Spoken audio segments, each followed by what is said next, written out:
So welcome to this week's webinar. It's been an interesting 2 years. For most of you, sales have been growing. The business is becoming better, stronger. Sales are consistent. And this is what we're seeing across our clients. You're launching more products.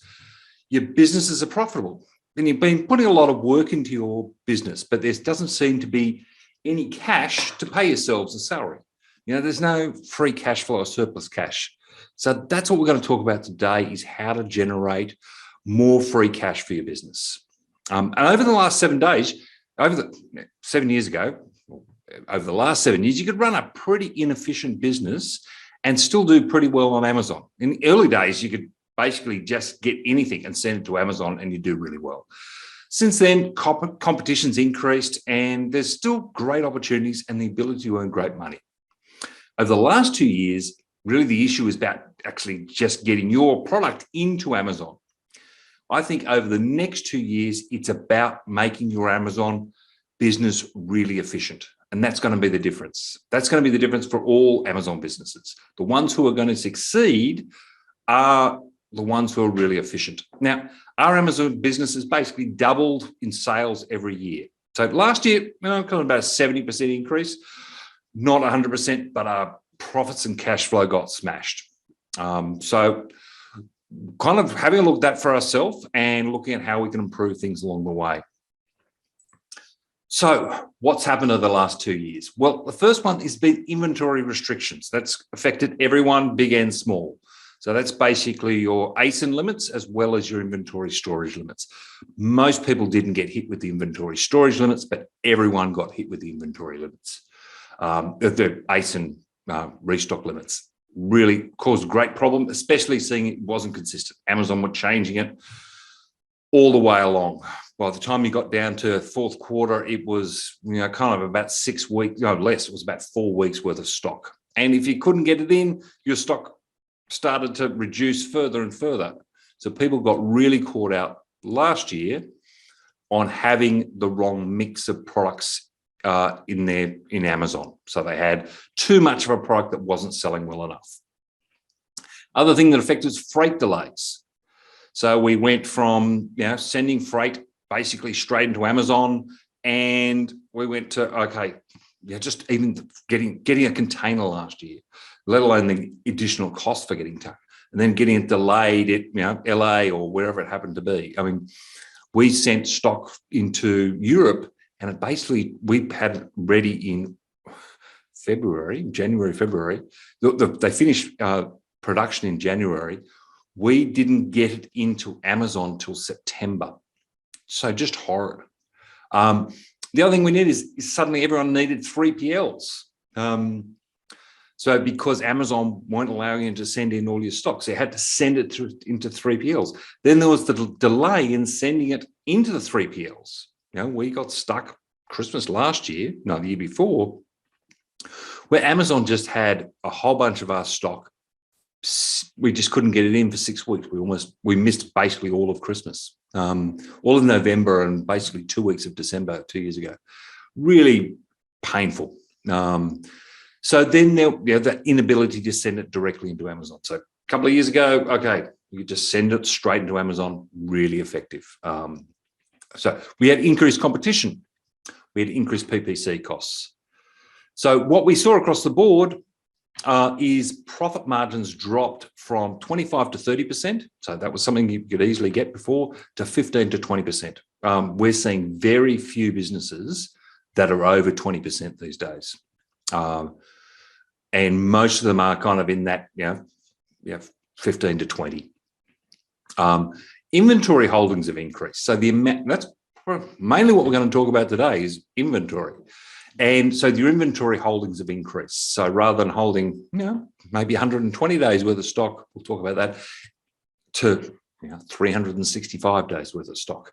And all that's led to cash flow issues, which meant that you couldn't get, you're hoping to be able to pay yourself a salary for this business, and suddenly you can't because you had to put more and more into stock.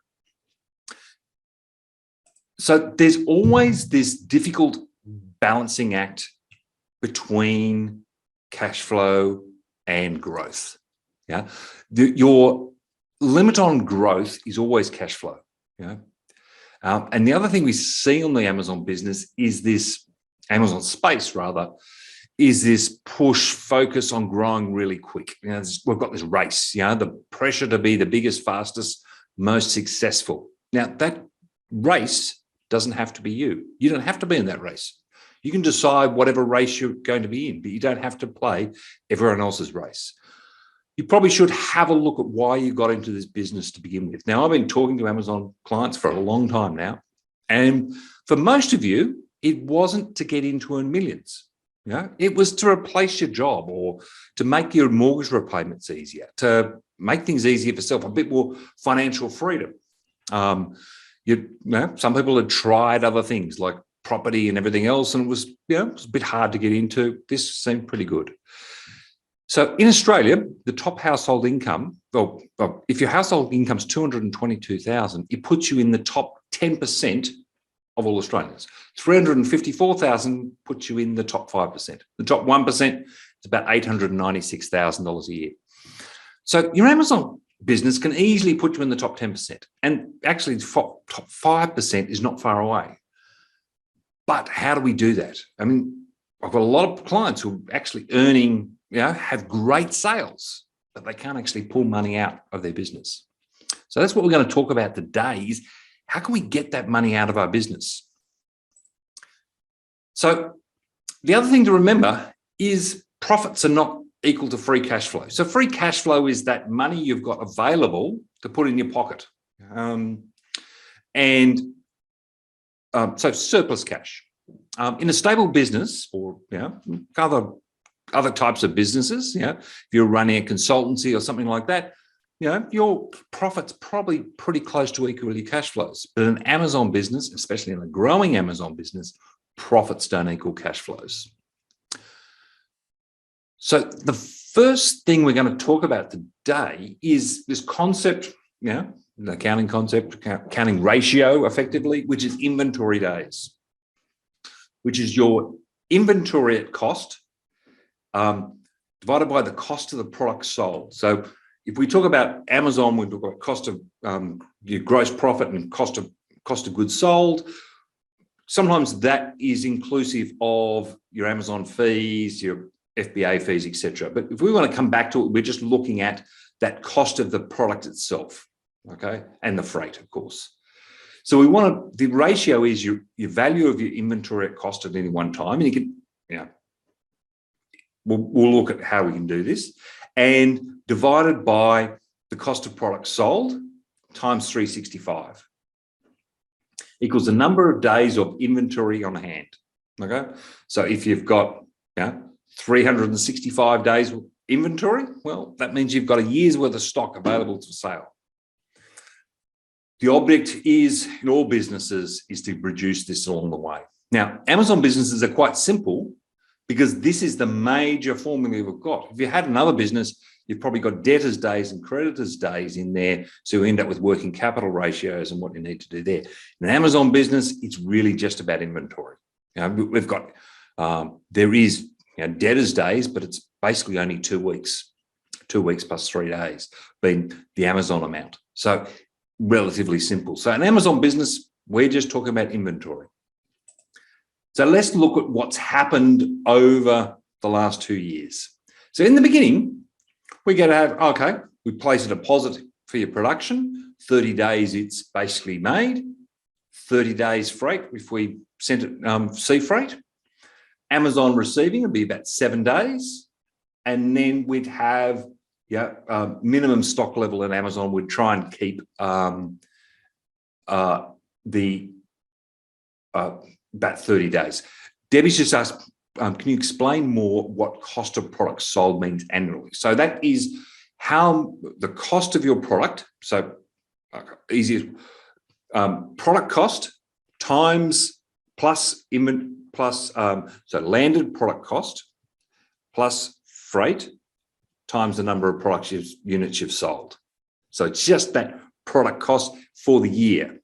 Now, if you kept going back to that formula, oops, here we go. If you went back to this formula, it's just that it should be in your P&L. It might be in your shown as purchases along the way, depending on how you do your accounting. So it's just that cost of the products sold. So we ended up in the past with about 97 days minimum. Yeah, that was pretty easy to achieve, which made it a pretty efficient business. If you had a look through my earlier cash flow models, we kind of ended up with this type of model. So I think a lot of you looked through those cash flow models at some point. We had about this. However, things changed. Inventory limits came in. Amazon was slow at delivering things. We suddenly needed 3PLs. And with the freight issues, we went from production 30 days, pushing out a bit more maybe. Freight went to 90 days, yeah, easily. By the time you took into account the time it took to get a container or get freight, actually ship it, and then have product in Amazon, I mean, on the ship, getting into LA port or whichever port it was about 90 days from when they'd finished the production to when it was actually available for your 3PL to receive it. Now, your 3PL then takes about 7 days to unpack it, put it in their shelving and tell you, yes, it's all ready for sale, all ready for sending. Then we've basically got another 7 days for Amazon to send it. For you to say, okay, let's do a product shipment, tell your 3PL, they kind of do it the next day and a half. Amazon then picks it up, and then Amazon will take in a considerable amount of time, 14 days minimum, to actually receive it and have it ready for sale. And then you need to have kind of this minimum level of stock in Amazon available all the time. So what happened was our inventory days basically, pretty close to doubled. They went from 97 days to 178 on the easy system. This is assuming everything goes really efficiently. We've basically doubled our inventory days. That means we've got more and more cash holding an inventory. So those inventory days is something that is where all your cash is, and that's the number that we need to fix. So what I've done is, now let me see if I can share this with everyone. Bear with me a sec. Oh, let me think. I could probably drop it into chat. Let me see if I can. Sorry, I haven't really done this here. I think, I'm not sure about how I can do this. Wait a sec. I'm going to see if I can share this. I can. Wait a sec. Bear with me. Let me just share this file. Accept. Oh no. Okay, I'm gonna have to.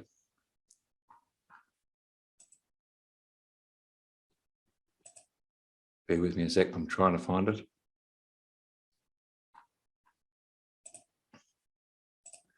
Okay.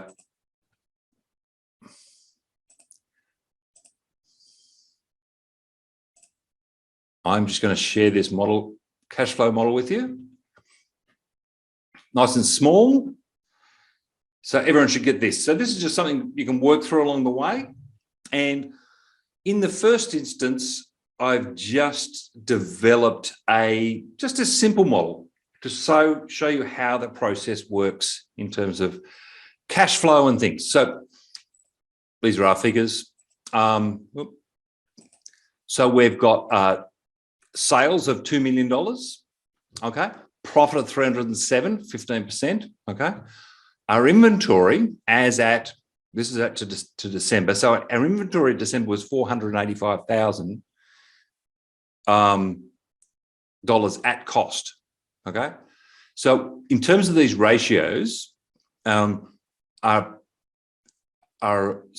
profit ratio is 15%, so which is profit divided by sales. Our inventory ratio, slightly different to, this is a simplified version, so it's slightly different to inventory days. We've just said inventory divided by sales is 24%.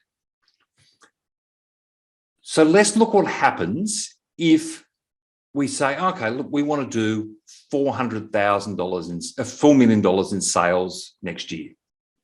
Okay, that's our budget. That's what we hope we can do, introduce some more products, etc. So based on nothing else changing, based on a 15% profit margin, we should get about 600,000 in profit. And based on what our inventory holding levels were in the past, assuming nothing changes, we would require $946,000 in inventory. A bit ugly. So if we look at the cash flow, then we've got cash from operations, which is our profit. So our business generates $600,000, and if we didn't have inventory, yeah, we'd have that available. And then we've got to pay tax, but we don't have to pay this year's tax. We're paying last year's tax, so it's just 25% of this figure of 307,000, and then less the increase in inventory, which is the difference between this inventory of 946 and what we've got now. So if we wanted to get to there with nothing else changing in our business, then we would only have $61,000 worth of cash available, which is, to be honest, a bit tight. And I would honestly say there wouldn't be anything available there that we could say, oh, yes, we can pay a salary from that. So that's basically tight. So it means, oh, we have to do something. To be honest, our inventory days are basically 373 days or something. It was hideous. Okay, so combination of factors there. I suspect that is not unusual for everyone. Okay, we went into Europe, which was expensive in terms of cash flow, but okay, that's where we're looking at the moment. So really not much playing there. So let's look what happens just in this simple model. If we said, right, we're going to still get 4 million, we're still going to have 15%, but we're just going to be more efficient with our inventory. So rather than 365 days or 373, we're just going to do 75%, and we'll do 18%. So we're just going to, rather than need $946,000 in inventory to service that level of sales, we're going to need $720,000 in sales. And so what it means is, because we're needing less inventory, we've got $288,000 free cash available. That's where we want to be. Yeah, that's a better position to be in. It's kind of half. So that's just a simple model. And in the spreadsheet, you will find that as the super simple model. Okay, we've got another one. So let's talk about how, a lot of people think, oh, reducing costs. Yeah, let's reduce all our costs. That's going to improve our cash flow. Well, let's look at what we can change. We can't actually change that much. Kind of the product costs, well, they only comprise 18% of sales. The freight costs, and we can't really do a lot with the cost in terms of, we've probably already negotiated the cost down to a reasonable level. Yeah, we can't drop it by heaps. Most of you can't. Some of you may be able to. There's probably things you can do in there. Freight costs, well, there's some things we can do there, but we're talking a fairly small amount. Advertising, okay, we can do something about that, but advertising across the board has gone up. Yeah, advertising costs have basically gone up 25% just in the bid price, let alone competition. For those of you who are doing having a look at my PPC course, I was saying, okay, $1.20 as the opening bid price would probably get you, top bid. That's now up to $2, across the board. So everything's gone up there. So we can't actually we can try and make it more efficient. We want to keep it around that 15%. That used to be 9%. But I haven't seen anyone who's really doing it 7 or 9 at a decent level of sales. And expenses, well, they're kind of about 1%. So there's only small changes you can make to any of these items. And sometimes that in reducing some of these, advertising, some of these other costs, you're going to reduce your ability to sell anyway. So we've got in there another model. And sorry, there's too many numbers on here. I apologize for that. But we've got another model in there, a simple cash flow, where we go into a bit more detail. And what I'll do is I'll go to the next model, which has got less numbers on it, so it doesn't scare you all. Okay, so let's look at this. So in this case, and you've got these numbers in here, so you can muck around with these and put in your own numbers. So what we've got in here is the last 12 months. Easy thing is to go to your accounts and look at the last 12 months period. So just check, last 12 months. And then you can put in your sales. And then we've got your product costs. If you scroll up, there should be a link in there somewhere. Scroll up in the chat. So we've got the product costs, total COGS, Amazon costs. So that's Amazon costs, FBA costs. What else we got in there? Commissions, Amazon storage, etc. All those other costs, etc. Gross profit. So you just have to enter in these two. Gross profit, advertising costs, other costs, total expenses, profit, less tax. So tax is just at 25%, profit after tax. And then you need to print out your balance sheet. Print out your balance sheet and find out what the value of your inventory is at cost. Now, if you haven't got that as at, depending on how you do your accounts, just go through and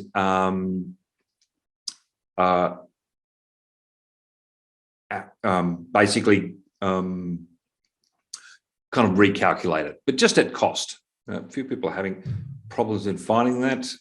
Let me just drop in that model again.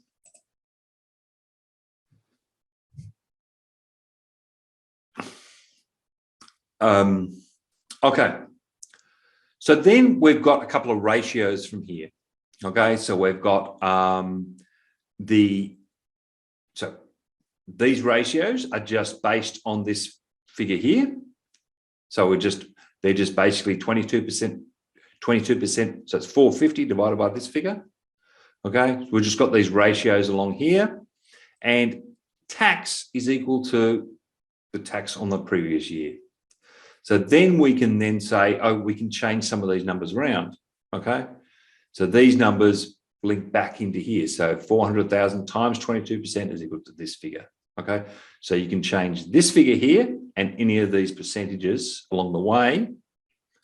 They should all add up properly. Haven't double tested this. And then it also calculates your inventory requirements. So it's just a bit more detail in this figure. So again, nothing else changes. Okay, we've got in this more detailed model, it's 87,000 as the profit that is the surplus cash that's available. Okay, so we can grow to there. Okay, we only got 87,000. So that's the figure we're kind of looking at along the way. So how do we improve our cash flow? Okay, so we've got 87,000, which is not enough on sales of 4 million. We want to have a much greater buffer on that. We're expecting, 600,000, probably, what was the figure? $600,000 in profit. Let's have a look. Yeah, $600,000 profit. We want more money available than that. Okay, so a couple of options. We can grow slower. Okay, so the faster you grow, the more cash flow you will use. So you don't have to be in that race. You can say, okay, actually, I want to pay myself a salary this year. I may not actually grow that fast. It's more important that I take some money from this business. Slowing growth will enable you to have more available cash. Okay, you don't have to have those things. You can limit the number of markets you go into. Now, having my experience in selling into Europe, I would only be doing that if you've got cash available, everything else is stable, you go, okay, let's do it. Okay, for the purpose of getting more sales, do not go into Europe.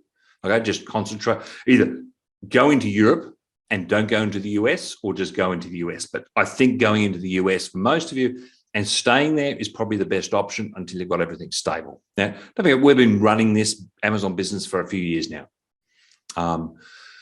So we can launch less products, okay? So we may have all these products we want to launch. We may just take some simple way up. We may do the variations rather than launching new ones, because they can use a lot of money along the way. We can reduce our inventory days. We can make more smaller orders.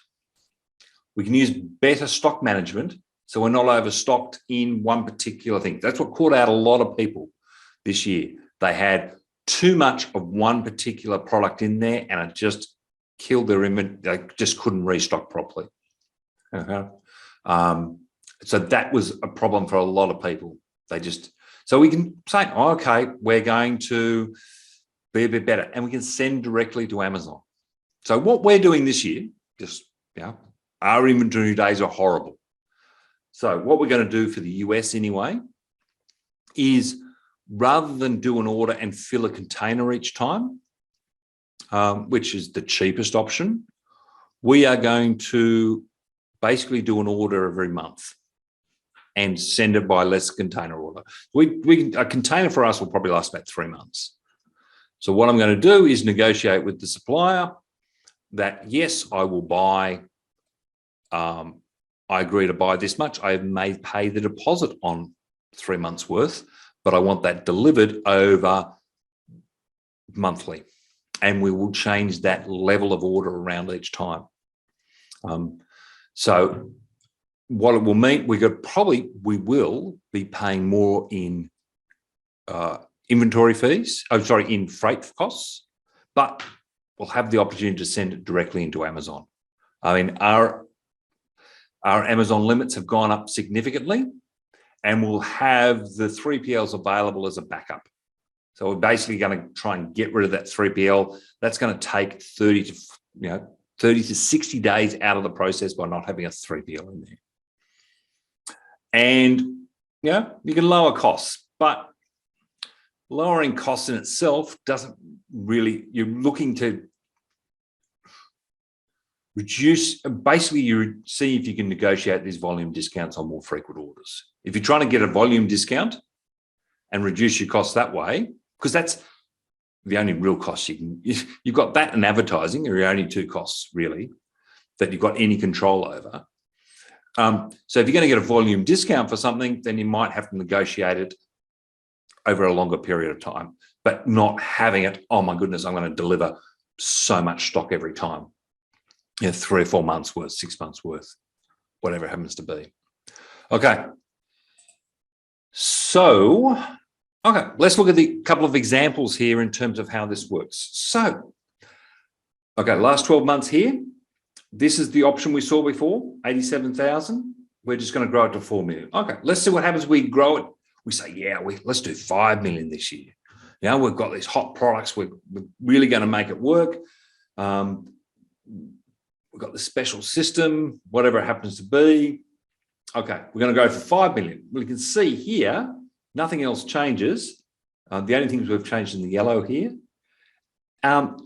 It grows, we can't afford it. Okay, we're going to have zero cash available. That's on a simple model, assuming nothing goes wrong. Okay, what we will probably do also is have a look on it on a more detailed version. So most of you have probably seen our 52-week cash flow model, very in detail, a lot of work available to do that. But this is kind of just simple, almost back of the envelope type calculations. Complex, large envelope. Chris has asked, would the manufacturer manufacture the full stock and only send a portion, acting like a 3PL? Could do it that way, or you could say, I'm going to have them so that I've got one supplier for all our products, and I will probably say I will pay the deposit on 3 months worth in general, and then each month I will do an order for, and we want that delivered over once a month. They don't necessarily need to I think some of my orders are starting to overflow their ability anyway. It depends on your supplier. You may have it acting like that, but I wouldn't want to be, if you want to reduce your inventory days, then you would, by paying for it all up front, is not going to really affect it. The other, some people negotiate better terms with their suppliers. Okay, so I would be looking at saying, I'll pay the deposit now, but I'll only pay for as each shipment is manufactured. Okay, I wouldn't pay. It doesn't serve any purpose if you pay the deposit and pay all of that up front. You want to be paying it over 3 months. Plus, you also want to be changing that along the way, because otherwise one of these products may not be selling very well. I mean, that's a problem a lot of people faced. Oh, I'm going to think I've got 3 months, and then something happens. You lose your rankings, or doesn't go quite as well as you thought. So I want that flexibility in there. So going back to this issue. So we've got 5 million. Oh, we've got a problem here. Okay. Well, let's just grow to 3 million. Yeah. We've got less sales. Okay. But got $157,000 cash available. Okay. Better position. Right. We've got a lot more room. Yeah. We could pay some salaries from that. Okay. At 157,000, it kind of puts you at a pretty good wicket. Okay. In free cash flow. So option there. Okay. Let's go to the next option. Okay. Oops. So in this option, we're going to say we're going to spend more. Okay. So we're not reducing the costs. We're going to increase our costs. And this option, I have increased the product cost, including freight, by 20%. So significant margin. So in this case, we're saying, okay, I am going to order, this is kind of slightly extreme, but I'm going to kind of forego some volume discounts. I'm just going to be really kind of tight and efficient in things. And I'm going to reduce my inventory by half. So I'm not earning as much profit. Yeah. So we're down to pretty low margin there.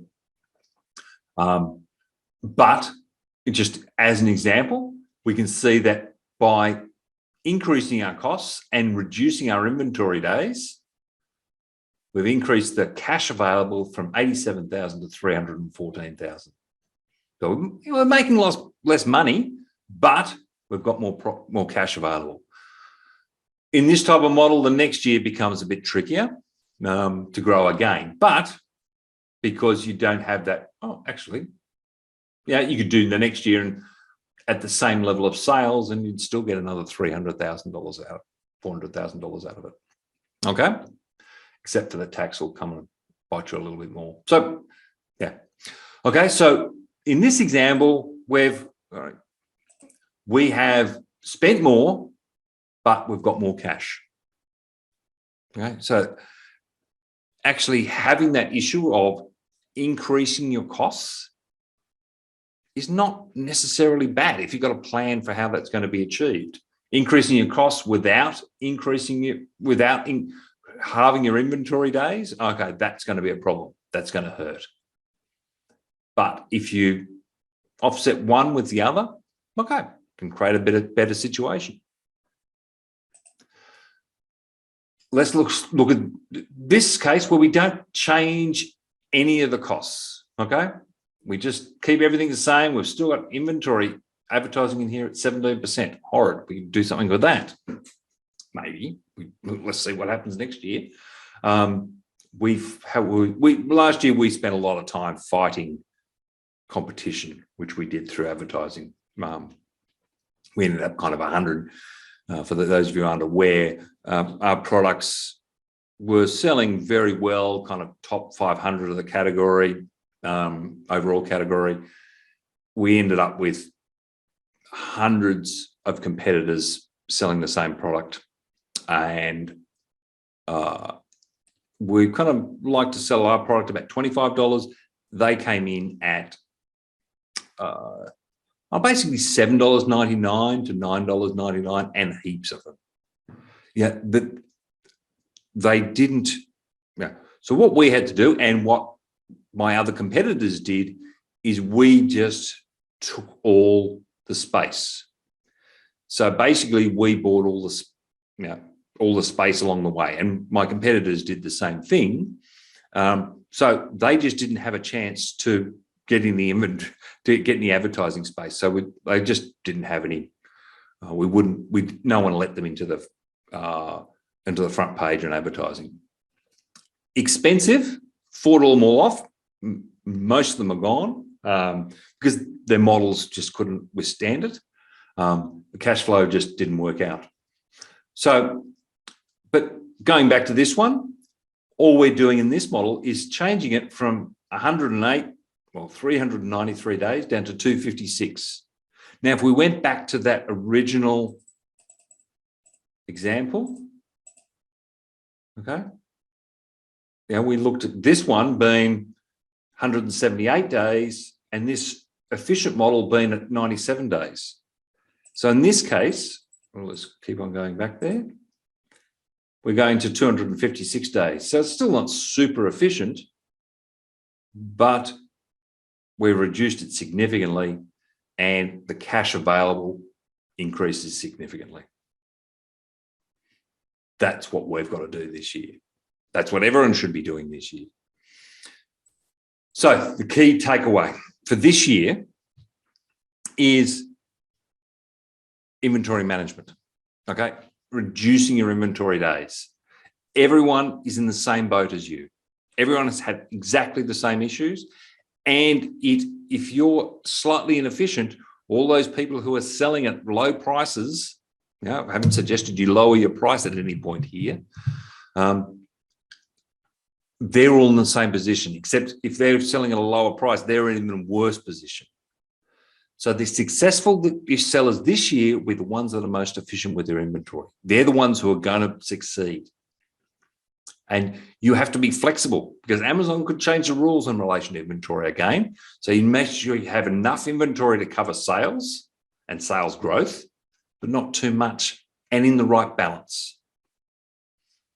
So for this year, that's what it's going to be about. It's about, if you're running any type of businesses, any other type of business, wholesaling business, any other type of with inventory is the issue. If you're running a wholesaling business and you don't manage your inventory days and debtors days, but let's say they're okay, you're out of business. If you look at why distributors and manufacturers and wholesalers go out of business, it's because of inventory days. Okay. So that's really the key focus for this year is going to be just managing that inventory, keeping that balance right along the way. Not having too much of any one thing and making sure you've got enough to cover sales, because I think there will be a lot of people dropping out this year of Amazon. And some of you may have already seen that as well, but in the last year and a bit, there was so much competition came in.